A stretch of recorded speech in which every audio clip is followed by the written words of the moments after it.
Welcome to top 99 news. RDT అంటే ఒక స్వచ్ఛంద సంస్థ కాదు, లక్షలాది పేదల బతుకుల్లో వెలుగు నింపిన ఆశా కిరణం. ఆర్డీటీ వంటి మానవతా సంస్థకు తాత్కాలికంగా ఇబ్బందులు వచ్చాయి.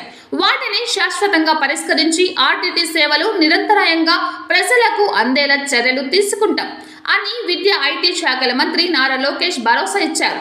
రూరల్ డెవలప్మెంట్ ట్రస్ట్ నిర్వాహకులు మాన్సో ఫెర్రర్ ఆదివారం విద్యా ఐటీ శాఖల మంత్రి నారా లోకేష్తో సమావేశమయ్యారు. ఈ సందర్భంగా ఆర్డీటీ సేవలకు కలిగిన అంతరాయం, తదనంతర పరిణామాలు మంత్రి దృష్టికి తీసుకొచ్చారు. ఈ సమస్య శాశ్వత పరిష్కారానికి అన్ని మార్గాలు చూస్తున్నామని, కేంద్రంతో ఇదివరకే సంప్రదించామని, ఆర్డీటీ సేవలు కొనసాగించేందుకు అవసరమైన అన్ని చర్యలు తీసుకుంటామని మంత్రి హామీ ఇచ్చారు. రాష్ట్ర ప్రభుత్వం నుండి పూర్తి సహకారం అందిస్తామని అన్నారు. తెలుగు ప్రజలతో ఆత్మీయ మానవత సేవాబంధం పెనవేసుకున్న ఆర్డీటీని కాపాడుకోవాల్సిన బాధ్యత మన అందరిపైన ఉందన్నారు. తెలుగు ప్రజల పట్ల, తెలుగు భాష పట్ల ఎనలేని ప్రేమ చూపించే మాన్సో ఫెర్రర్ అంటే తనకు ఎంతో అభిమానమని నారా లోకేష్ తెలిపారు.